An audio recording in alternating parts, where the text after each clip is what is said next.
Hi everyone, welcome to my YouTube channel Mithun Hindi tutorial.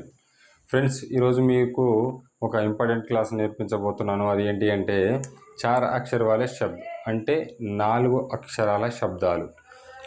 ఈ 4 అక్షరాల శబ్దాలు మీరు తెలుసుకోవాలి. ఎందుకంటే ఇప్పుడు అదరక్ అనేది ఉంది. అదరక్ అంటే ఏంటిది? అల్లం. జాన్వర్ అనేది ఒక పదం ఉంది. అంటే జాన్వర్ అంటే 4 అక్షరాల పదం. అది జాన్వర్ అంటే జంతువు.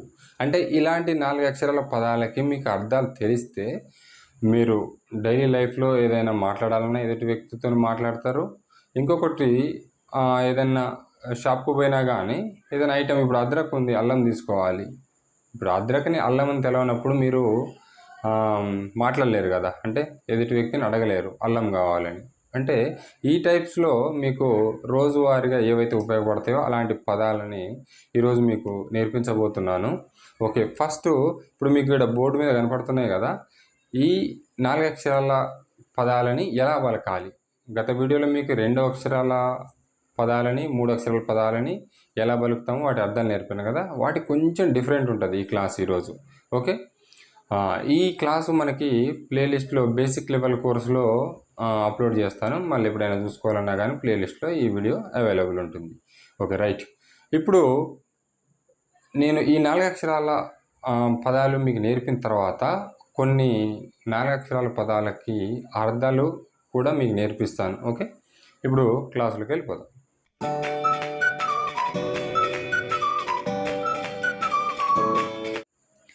రైట్, ఇప్పుడు మీరు ఇక్కడ చూడండి, మీకు ఒక 5 పదాలు రాసినాను ఫస్ట్. అయితే మీకు గతంలో 2 అక్షరాల పదాలు 3 అక్షరాల పదాలు నేర్పినా కదా, దాంట్లోనేమో లాస్ట్ అక్షరం ఏదైతే ఉందో అది మాత్రం ఒత్తి పలుకుతుంది. కానీ ఇందులో ఇక్కడ 2వ పదం ప్లస్ 4వ పదం 2 రకాల పదాలు, అంటే 2 పదాలు కూడా, అంటే సెకండ్ ప్లేస్లో ఉన్నది, 4th ప్లేస్లో ఉన్నది ఒత్తి పలుకుతుంది. ఎలా చూడండి ఒకసారి. ఇప్పుడు జాన్వర్ అన్న, జాన్వర్ ఇలానే మనం పలికేది. జాన్వర్ అంటే హిందీలో జంతువు. ఇప్పుడు చూడండి, 2వ అక్షరం ఇది, 4వ అక్షరం ఇది 4వ ప్లేస్లో ఉంది. ఈ 2 ఎలా పలికాను?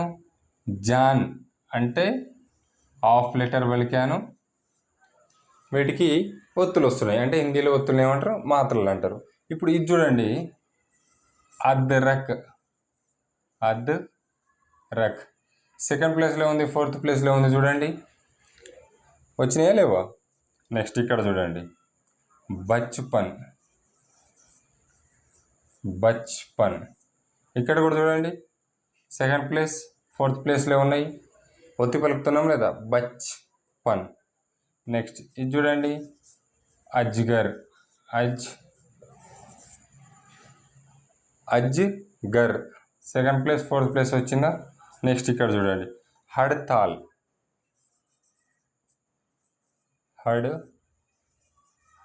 హడ్తాల్ వచ్చిందా? Second place or 4th place. అంటే ఈ 4 అక్షరాల పదాలు ఏవైతే ఉన్నాయో ఈ విధంగా మనం చూసుకున్నట్టయితే 2వ లెటరు 4వ లెటరు ఒత్తి పలుకుతాము. ఇంకొకటి, ఇందులోనే ఇలా ఒత్తి పలకకుండా కూడా కొన్ని అక్షరాలు ఉంటాయి. ఓకేనా? ఇప్పుడు కొన్ని పదాలు తీసుకుందాము, వాటికి అర్థాలు ప్లస్ ఇలా కాకుండా వేరే విధంగా కూడా ఎలా పలకాలో 4 అక్షరాల పదాలని ఇప్పుడు కొన్ని ఎగ్జాంపుల్స్ చూద్దాం. ఓకే, ఇక్కడ చూడండి, జాదూగర్ అంటే మాంత్రికుడు కదా, జాదూగర్. ఇప్పుడు చూడండి, ఇంతకుముందేమో సెకండ్ ప్లేస్లో ఉన్నటువంటి 4th ప్లేస్లో ఉన్నటువంటిది ఒత్తి పలికాం. కానీ ఇలాంటి పదాలకి ఓన్లీ 4th ప్లేస్లో ఉన్నటువంటి అక్షరం మాత్రమే ఒత్తి పలుకుతాము మనం. ఓకేనా? చూడండి, అనుభవ్ ఎలా రాస్తాము? అనుభవ్ హిందీలో ఇలానే కదా. చూడండి, సెకండ్ ప్లేస్లో ఉన్నది సాధారణంగా ఉంది, 4th ప్లేస్లో ఉన్నది మాత్రమే ఒత్తి పలుకుతున్నాము. ఇది చూడండి, నారియల్. ఓకేనా? ఇది పరిశ్రమ, పరిశ్రమ. చూడండి, 4th ప్లేస్లో ఉన్నది ఒత్తి పలికాం కదా, 2nd ప్లేస్లో ఉన్నది పలకట్లేదు. ఎందుకు పలకట్లేదు మీరు గమనించారా? 2nd ప్లేస్లో ఉన్నటువంటి లెటర్స్కి ఏవైతే ఉన్నాయో వాటి ఒత్తులు ఉన్నాయి. అంటే ఒత్తులు వచ్చినప్పుడు ఇలా ఇక్కడ ఒత్తి పలకము. ఒత్తులు అంటే బినా మాత్రక శబ్द जो है उस शब्द को हम దబాకర్ బోలేంగే. అంటే మనము ఏదైతే 2వ ప్లేస్లో ఉన్నటువంటి అక్షరాలకి ఈ ఒత్తులు ఉండవో వాటిని మాత్రం ఒత్తి పలుకుతాము. ఇలా గనక వాటికి మాత్రలు ఉంటే వాటిని ఒత్తి పలకము. అర్థమైందా మీకు? దీన్ని ఇప్పుడు ఎలా చదువుతాము? జాదుగర్, జాదుగర్, అనుభవ్, నారియల్, పరిశ్రమ్. ఓకే, ఇప్పుడు మరికొన్ని పదాలకి అర్థాలు నేర్పిస్తాను. ఇప్పుడు ఇక్కడ చూడండి, ఇక్కడ కొన్ని పదాలు రాసినాను, వాటికి మీకు అర్థాలు నేర్పిస్తాను. ఈ అర్థాల వల్ల మీరు డైలీ లైఫ్లో హిందీ మాట్లాడవచ్చు, స్పోకెన్ హిందీ. ఎలా అంటారా? ఇప్పుడు చూడండి, ఇదేంటిది? షర్బత్. షర్బత్ అంటే 1 2 3 4 4 అక్షరాల పదం. ఓకేనా? షర్బత్ని మరి ఎలా రాస్తాము? షర్బత్. ఓకే, 2వ ప్లేస్లో 4వ ప్లేస్లో ఒత్తి పలుకుతున్నాము. ఎందుకు పలుకుతున్నాము? దీనికి ఎలాంటి మాత్ర లేదు. ఒకవేళ దీనికి కనుక మాత్ర కనుక ఏదైనా ఉంటే ఇదేమవుతుంది? రా కాస్త రూ అవుతుంది. అప్పుడు షర్బత్ అనరు, షరుబత్ అంటారు. అప్పుడు ఇది ఒత్తి పలకదు కదా. ఓకేనా? అందుకే మాత్ర ఏదైతే ఉండదో మాత్ర లేనటువంటి అక్షరం మాత్రము ఒత్తి పలుకుతుంది. రైట్. ఇది షర్బత్. షర్బత్ అంటే ఏంటిది? పానకము, పానీయము. ఓకేనా? పానీయము దీని అర్థం. దీని ఏమంటారు? అజ్జిగర్. అజ్జిగర్ అంటే కొండ చిలువ. నెక్స్ట్ అదరక్. అదరక్ అంటే హిందీలో అల్లం. నెక్స్ట్ కసరత్. కసరత్ అంటే వ్యాయామం. ఓకే. నెక్స్ట్ నఫరత్ అంటే హిందీలో ద్వేషం, కోపం. నెక్స్ట్ గర్దన్ అంటే మెడ. బర్తన్ అంటే పాత్ర లేదా పాత్రలు కూడా చెప్పవచ్చు. జల్చర్ అంటే నీటిలో ఉండేటువంటివి జలచరాలు. అక్బర్, మీకు తెలుసా అక్బర్ అని దేన్ని అంటారు? అక్బర్ అంటే న్యూస్ పేపర్. ఓకే, ఏంటిది? News paper. నెక్స్ట్ బచ్పన్. ఇది మీరు కామెంట్ బాక్స్లో రాయండి. బచ్పన్ అంటే తెలుగులో ఏమంటారు? ఆమ్దాని అంటే రాబడి. హడ్తాల్ అంటే సమ్మె. ఓకే, ఇప్పుడు మీరు ఏం నేర్చుకోరు? 1 2వ లెటరు, నెక్స్ట్ 4వ లెటరు ఎందుకు ఒత్తు పలుకుతున్నాయి? ఒకటి నేర్చుకున్నారు, ఒక కాన్సెప్ట్. 2వ కాన్సెప్ట్లో దేనికైతే మాత్ర ఉంటుందో, ఓకేనా? ఒకవేళ ఇది ఉంది గరుదన్ అంటే రూ అయిపోతుంది మాట్లాడేటప్పుడు. అంటే మాత్ర ఉంటే అది ఒత్తి పలకదు. ఈ కాన్సెప్ట్ నేర్చుకున్నారు. 3వది ఏంటిది?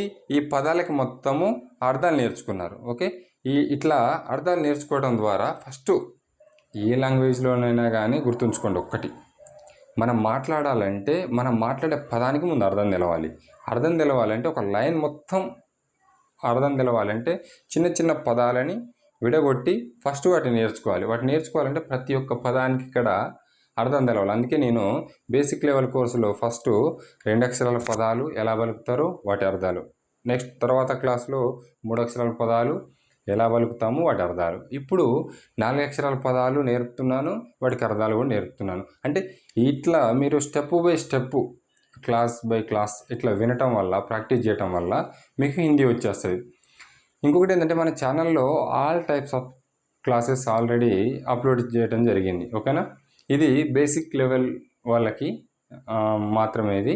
ఓకే, ఎవరైనా నోట్స్ రాయాలంటే రాసుకోవచ్చు. ఓకే, మరికొన్ని ఎగ్జాంపుల్ చూద్దాం. ఇప్పుడు ఇక్కడ చూడండి, ఆస్మాన్. ఆస్మాన్ అంటే తెలుగులో ఆకాశము. ఇది జాన్వర్. జాన్వర్ అంటే తెలుగులో ఏమంటారో మీరే కామెంట్ చేయాలి. ఓకే, ఇది మీకే వదిలేస్తున్నాను. ప్రతి ఒక్కరు కామెంట్ చేయండి. నెక్స్ట్ నిరీక్షణ్ అంటే నిరీక్షించు, నిరీక్షణ. నెక్స్ట్ అఫ్సోస్, ఇది కూడా మీకే వదిలేస్తున్నాను, మీరే కామెంట్ చేయాలి. ఓకే, జాన్వర్ ఒకటి, అఫ్సోస్ ఒకటి. నెక్స్ట్ పట్వారీ అంటే పాతకాలంలో కరణము అనేవాళ్ళు, అంటే భూమి శిస్తు వసూలు చేసే వాళ్ళని కరణం అంటారు, వాళ్ళని హిందీలో పటవారీ అంటారు. అందుకే ఈ పటవారీ అనే పదమే రాను రాను తెలుగులో కూడా మనోళ్ళు పటవారీ అనేవారు అనమాట. అంటే భూమి శిస్తు వసూలు చేసే అధికారిని కరణం అంటారు. Okay, next Jadugar. జాదుగర్ అంటే మాంత్రికుడు. నెక్స్ట్ రసోయ్య అంటే వంటవాడు. నెక్స్ట్ ఇక్కడ లడ్కియా అంటే బాలికలు. ఇక్కడ చూడండి, లడ్కి అంటే బాలిక, అదే బహువచనంలో ఉంటే లడ్కియా అంటారు. ఓకేనా, అంటే లడ్కి అంటేనేమో బాలిక, లడ్కియా అంటేనేమో బాలికలు. నెక్స్ట్ అనుభవ్ అంటే అనుభవము. నెక్స్ట్ ఆశీర్వాద్. ఇక్కడ చూడండి, ఆశీర్వాద్ అనేది ఎలా రాస్తారు, ఆశీర్వాద్. ఇక్కడ రాకి వావత్ వస్తుంది, కానీ హిందీలో చూడండి వాకి రావత్ వచ్చింది. ఇది వా కదా, వాకి రావత్ వచ్చింది. తెలుగులో మరియు హిందీలో ఉన్నటువంటి డిఫరెంట్ ఇది. రాబోయే క్లాసులలో మీకు ఒక క్లాసు మొత్తం వీటి మీద నేను తీసుకుంటాను పర్ఫెక్ట్గా. ఇలా ఎందుకు రాస్తాము, తెలుగులో మాత్రం ఇలా ఎందుకు పలుకుతాము, ఇలా ఎందుకు రాస్తాము. ఓకేనా, చూడండి ఆశీర్వాద్ సేమ్, ఇది కూడా ఆశీర్వాద్. అంటే ఇది హిందీలో, ఇది తెలుగులో. ఈ రాకి వావత్ ఎందుకుంది, ఎవరైనా తెలిస్తే కామెంట్ చేయండి. నెక్స్ట్ వచ్చే క్లాసులలో మీకు పర్ఫెక్ట్గా నేర్పుతుంది దీని గురించి. ఓకే, ఆశీర్వాదం అంటే ఇప్పటి వరకు అయితే ఆశీర్వాదము అని నేర్చుకోండి. ఓకేనా, దీని అర్థం ఏంటిది, ఆశీర్వాదం. పాఠశాల అంటే పాఠశాల. ఓకేనా, ఓకే. ఇది ఫ్రెండ్స్, అంటే చాలా నేర్పవచ్చు మీకు, కాకపోతే వీడియో చాలా లెంత్ అయిపోతుందని చెప్పేసి కొన్ని ఎగ్జాంపుల్ తీసుకొని మంచి మంచి పదాలు డైలీ లైఫ్లో మనం ఉపయోగించే పదాలు ఏవైతే ఉన్నాయో అవే మీకు ఈరోజు నేర్పించడం జరిగింది. ఓకే, ముందు ముందు క్లాసులల్లో ఇలాంటి పదాలు చాలా వస్తుంటాయి, మనం మాట్లాడుతుంటాం. ఓకేనా, ఓకే ఫ్రెండ్స్, ఎవరైనా మన ఛానల్ కనుక ఫస్ట్ టైం చూసినట్టయితే లైక్ చేయండి. మళ్ళీ మీ ఫ్రెండ్స్ ఎవరైనా హిందీ నేర్చుకోవాలంటే వాళ్ళకి షేర్ చేయండి. మన ఛానల్ని సబ్స్క్రైబ్ చేసుకోండి, ఎందుకంటే ముందు ముందు మంచి మంచి క్లాసులు చూడాలంటే సబ్స్క్రైబ్ చేసుకోవడం తప్పనిసరి. ఓకే, మరొక మంచి క్లాస్తో మేము ముందుంటాను. బాయ్.